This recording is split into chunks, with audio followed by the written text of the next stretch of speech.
We'll go ahead and get started with Coach Spurrier. Okay, thanks. And again, we're thrilled to be here at the PapaJohns.com Bowl in Birmingham, Alabama.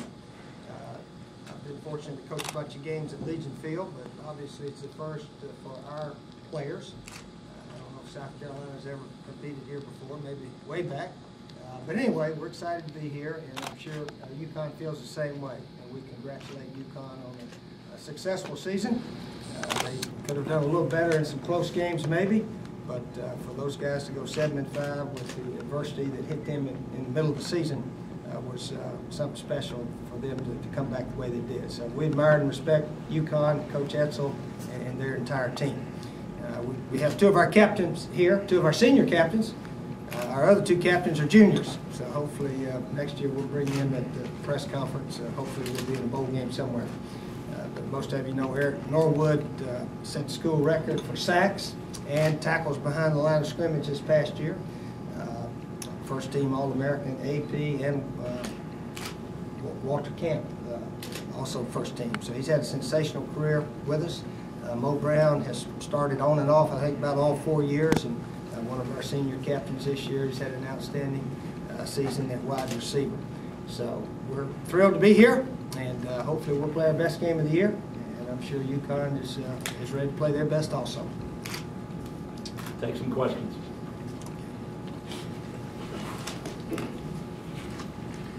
Everybody knows they're going to get a one-on-one. We have one here. Yes, sir. You talked about on the teleconference with our writers about UConn's running game. Can you talk about that a little bit more in what you've seen from their passing game too, watching? Okay, I haven't watched their offense as much as I've watched their defense, but the little bit I have watched, they're certainly a strong running team, and that's what they seem to want to do first, and that's what we tried to do first the last time we played, so we may try to do that first again in this game. But certainly their two running backs are really strong players, and their linemen are solid, good players, and they run that off-tackle play. It seems like that's the play in the Big East this year. I watched Pittsburgh run it about 25 times every game, and obviously UConn runs it very well. Against Notre Dame, they must average 10 yards a pop on the off-tackle power play. So we know we got to stop that to have a chance to beat them. But again, they've been in every game this year, and they're very, very good team that knows how to compete, that's for sure. Steve, what would winning a bowl mean as far as continuing the momentum, kind of like we talked about this month? Travis, you know I don't answer those kind of questions. What we're trying to do is play better than we played the last game. You know, the winning and losing takes care of itself if you can concentrate on playing the best you can. So that's all we talk about this week is our guys trying to play the best game of the year. That's what coaches do. They try to get their guys playing better week after week, and hopefully your last game of the year you perform at your highest level. So that's what we're trying to do Saturday afternoon. But that's on your goal sheet to win a bowl. Oh, certainly it is. Certainly it is. To win more games than you lose, and to win the bowl game will make this a very successful season for us. That's usually our minimum goals, and with the youth of our team this year, we thought it was a goal that was realistic.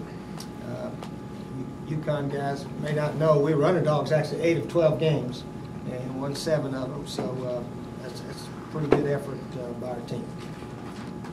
Number 9 is defensive end, quite similar on film. He's had a pretty good year. How does he compare to some of the defensive ends you played against the SEC this year? Oh, they're all pretty good. They're all very active and play with a high motor, so like Derek does. So we've got to, our tackles got to play well. You know, I've talked about all week, our offensive line needs to play well. Some games we haven't played all that well. Other games we've been pretty decent. So we've challenged our offensive linemen to really compete Saturday afternoon. But he's a very good player. But all of them, you know, good effort guys. Very good. Mo, what would a bowl win mean to the seniors? Tell them what you think about Mo.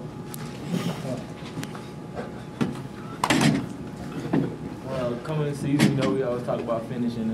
Be able to finish off the season with a big win in the bowl game would be it'll feel good for the senior. You know, our last game as a Gamecock, to go say we left as you know, the Papa Joe's champions. Papa Joe's champions.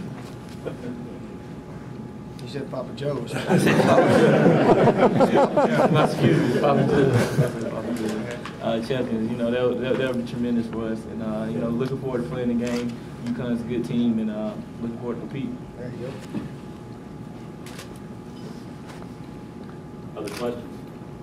Steve, generally speaking, do you think the result of a bowl game is kind of overrated as it translates into what might happen the next season? Oh, this is part of this season. You know, Eric and Mo, they're not going to be here next season, so they got one more game. We were talking the other day about why some schools have outstanding bowl records. Penn State has a super bowl record, and Florida State, Bobby Bowden, those guys. And those schools were usually independent schools. So, I mean, if they don't win the national championship, the only thing they can do is win the bowl game and feel like they won a championship. So their goals through the years, you know, win as many as you can, and then win the bowl game. So that's a huge thing. And for some reason, all of us schools in a conference, you know, you concentrate so hard on trying to win your conference championship, you don't emphasize maybe that bowl game as much as you should. But it's changed nowadays. It has really changed with the importance on the bowl game. The fans, that's all they talk about in the off season now is really pretty much the bowl game and not your regular season. So I think by watching all the games on television and watching how the schools, teams are competing, it is much more important now than it was 20 years ago.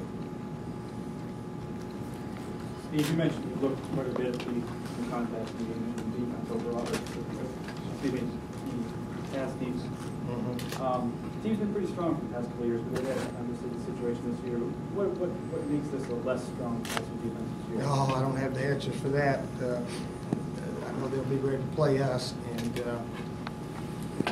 they've given up some pass yards. We all know that, but they've stopped people when they needed to also. So the team plays with great effort. That's what I admire about them. They're usually in good position, but they have given up some pass yards, and you know, we're going to need to play well offensively if we're going to be in the game with them. But we got a good defense too. So I mean, we're going to see how they go against our defense that comes into the game third in the SEC behind Alabama and Florida. So our defense got to play well in the game also. We know that. Eric, what would a win mean to this season? What would closing out the year with a win mean to you and the seniors and to this season? It mean a lot just as far as finishing. That's really what we've been preaching ever since we started up in January. Just finishing everything we do. And also just the fact that if we won this last game, I won my first game as a Gamecock, played Mississippi State, and we won the last one. Based on what you've seen on film, how did the two running backs compare to what you guys faced in the SEC this year? They're good. They're just solid. It's really only running back we play against. Overall, almost over 1,000. One was over 1,000, so they're pretty good. Eric, how different is it coming to a bowl game off of victory this time instead of a loss against Clemson? Can you say that again? How different is it coming to a bowl game off of victory over Clemson instead of a loss like we did last year? I mean, it's better. I mean, you don't have to worry about hearing about Clemson, but I mean, with Clemson, that's the past. But right now, we're just focused on UConn and just trying to go out there and compete like this. Anything else? Coach, could you just talk about the offensive line situation with Coach Wolford not available, how that's played out this week? Okay. We actually went through a little bit of similar situation last year before the bowl game. We had our GA take over, and so nothing's changed much this year. But all of our linemen are pretty much healthy and that have played the entire year. And you know, I've been coaching a little bit as other people have, our running back coach and so forth. But we haven't changed a lot. And, you know, it comes down to just effort. In the offensive line, effort, toughness, all that kind of stuff. So we challenge our guys to compete. That's what football's all about. Generally, who out competes the other guy. So hopefully our guys give a good account of themselves.